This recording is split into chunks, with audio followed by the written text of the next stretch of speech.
Alexander died at the age of 32 in Babylon as he was planning yet more conquests.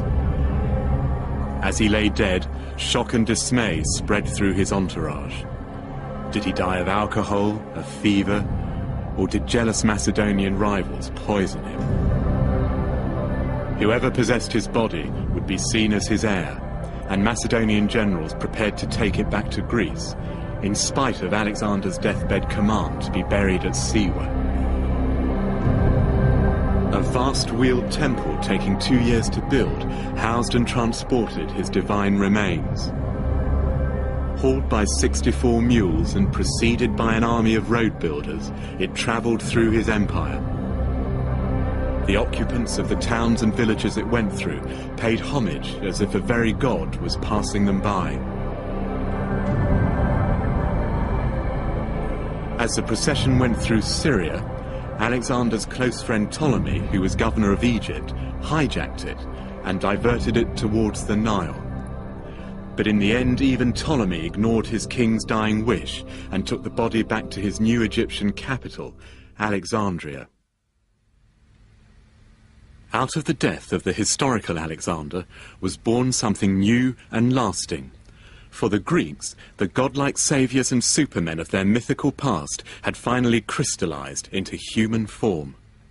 Gradually, there developed the notion, both in his lifetime and very much more afterwards, that Alexander had been sent from heaven, that he had, as it were, been loaned to the world for a limited period, and that upon his death, the gift had been revoked.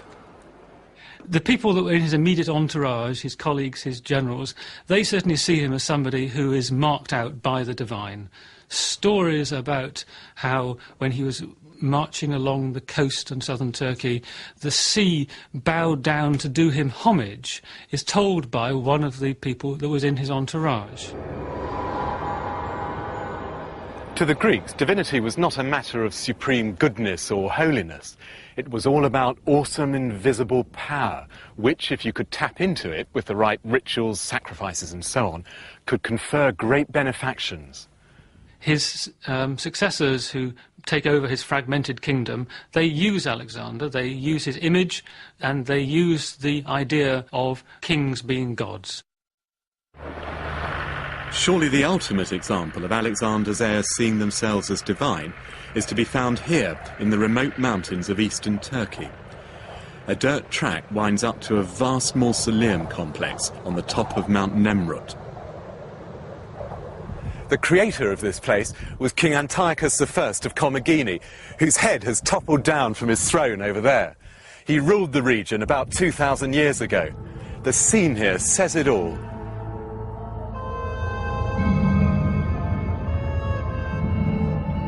The headless statue of Antiochus sits seemingly on the roof of the world, indeed on the very threshold of heaven.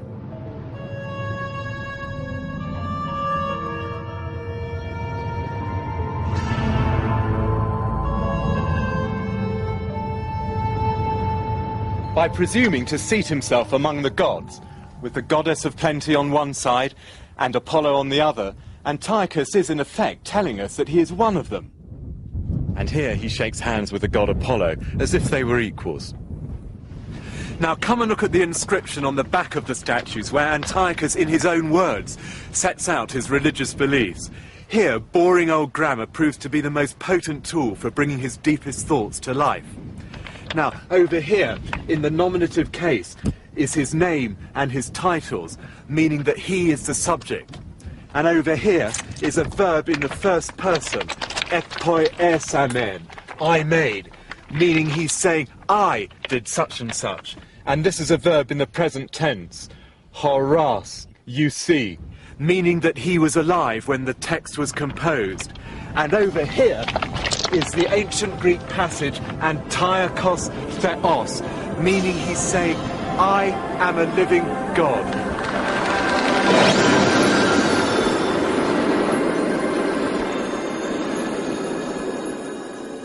Well, you could be forgiven for thinking that Alexander's impact had peaked here in these mountains.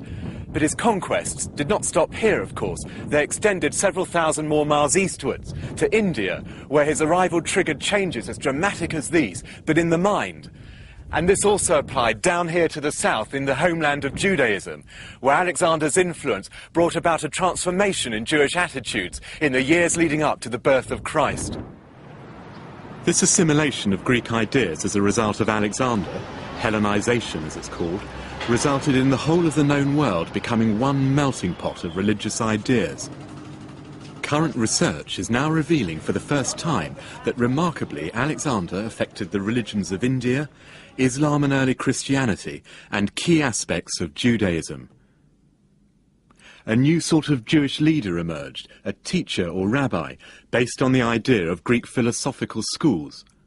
Here by the burning bush is the great Jewish hero Moses, now in a Greek-style robe.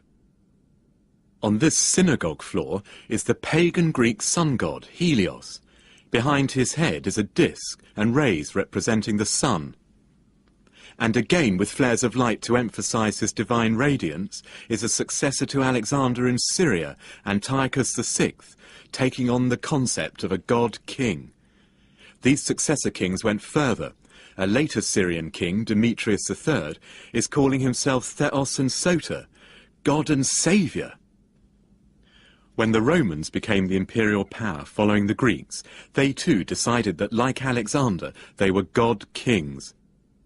Here Augustus is calling himself Divi Filius, son of a god. And in the early Christian era, the Emperor Nero goes one further and sports a radiate crown to suggest his divinity.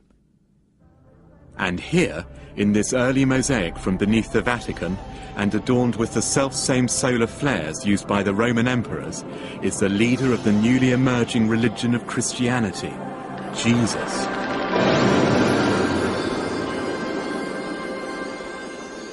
Conventional Christians usually think that Jesus was naturally divine, and that the early Christians did not need to interpret his divinity, but simply record what they had experienced of him.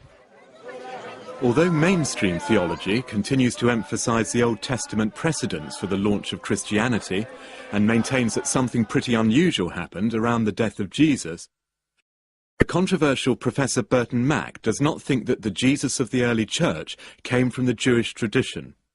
The kings of Israel, as they were seen, portrayed, and eulogized in later historical reports, were never understood to be divine. So the notion of divinity, and especially of a universal royal divine figure, it just does not come from the Israelite tradition.